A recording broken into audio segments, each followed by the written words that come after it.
Olá, nono ano, bom dia! Agora, nas páginas 96 e 97, nós daremos início a um novo capítulo, capítulo 4 da nossa apostila, com a seguinte temática: ficção e realidade. Vamos ler aqui. O que você pensa quando falamos em conto? Um dos primeiros gêneros literários ao qual somos expostos é o conto de fadas. São contos de fadas as histórias de Chapeuzinho Vermelho, João e o Pé de Feijão, Cinderela, Rapunzel e tantos outros personagens que vivem em nosso imaginário desde a mais tenra idade. No entanto, nem todo conto é um conto de fadas, ou começa por Era uma Vez. O conto pode abordar inúmeros assuntos, entre eles os de interesse social, quando se trata de uma questão da nossa realidade sobre a qual podemos refletir por meio do tratamento literário que o conto concede ao tema. Bom, na página do lado nós temos algumas questões para refletir. Quando criança, você tinha o costume de ler contos ou escutá-los sendo lidos para você? Se a resposta for afirmativa, de quais contos você se recorda? Eu me recordo nitidamente da minha mãe contando para mim a história de João e o Pé de Feijão. Bom, na pergunta 2 nós temos a seguinte reflexão: como você imagina ser um conto de temática social? Você já acredita ter lido algum? Bom, vamos pensar. Temática social. No capítulo anterior, nós estávamos falando a respeito da política. Como será que seria, então, um conto de temática social? Imaginem aí. Pensando na temática social, você se interessaria por ler contos que abordam quais assuntos?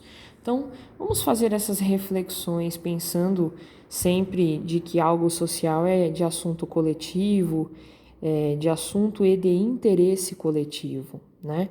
Então, como seria um conto de temática social?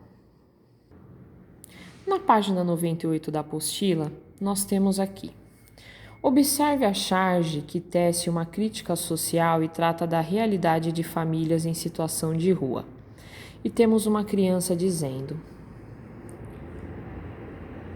pai, lê aquele conto de fadas para a gente dormir? Claro! E o pai começa a contar: todo brasileiro tem direito à moradia. Identifica-se na charge a referência ao gênero conto e uma crítica social. Com base nessas informações, responda às questões a seguir. Qual expectativa é criada quando as crianças pedem ao pai que leia a elas um conto de fadas? Qual é a visão que as crianças têm de um conto de fadas para pedir para que o pai conte antes de dormir?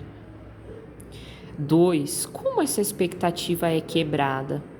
Lembrando que a expectativa da criança, quando se trata de um conto de fadas, é uma. De que forma essa expectativa foi quebrada,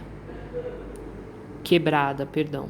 De que forma essa expectativa foi quebrada?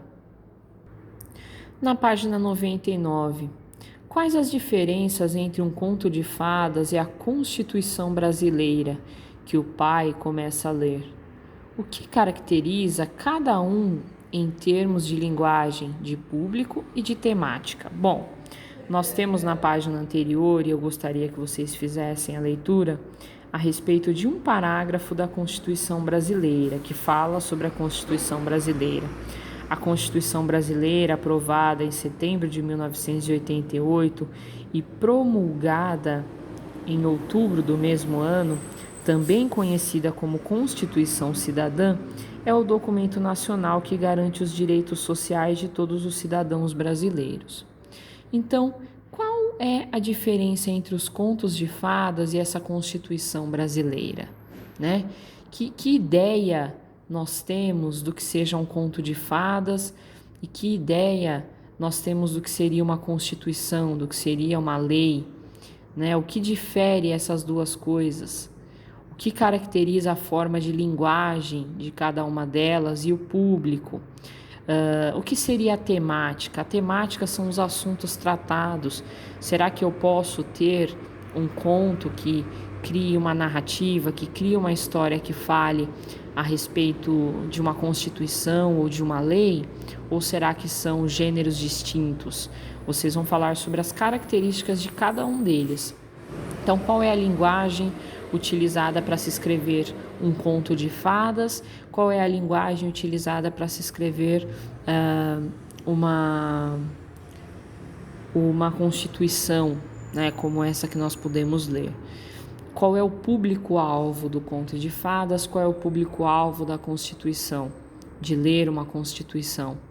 Qual é a temática tratada em um conto de fadas? Qual é a temática tratada ao se escrever constituições de um país?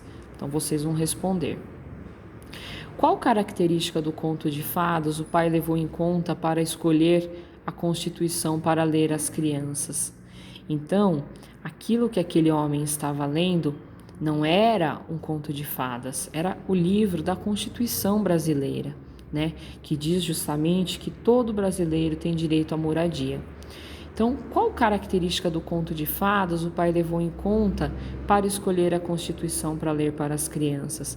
Lembrando que, analisando a imagem, eles se encontram num determinado contexto de vida que, na verdade, inclusive foge à proposta da Constituição, né? Então, o que será que dentro de um conto de fadas o pai considerou para ler para aquelas crianças aquele trecho da Constituição, né?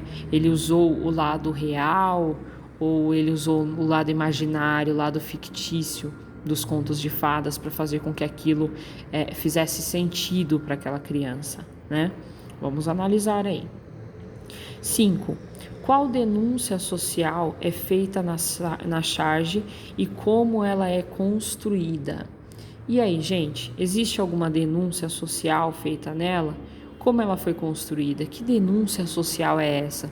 Se a Constituição brasileira diz que todo cidadão brasileiro tem direito à moradia, como foi que essa charge fez uma crítica a isso, né? De que forma, como ela foi construída? Foi através de palavra? Foi com apoio de imagem? Vocês vão analisar. 6. A charge é uma ilustração artística que tece críticas à sociedade. Em sua opinião, qual a importância da arte para apresentar denúncias sociais? Se vocês quiserem, vocês podem pôr isso nos comentários do vídeo. Seria muito interessante ouvir a opinião de vocês. A charge ela é uma ilustração artística que tece críticas à sociedade, né? E de que forma vocês acreditam ser importante a utilização dessa arte para fazer críticas e denúncias sociais, como foi feito nessa charge? Após o comentário no vídeo, a nossa aula termina aqui, turma. Muito obrigada, até a próxima aula.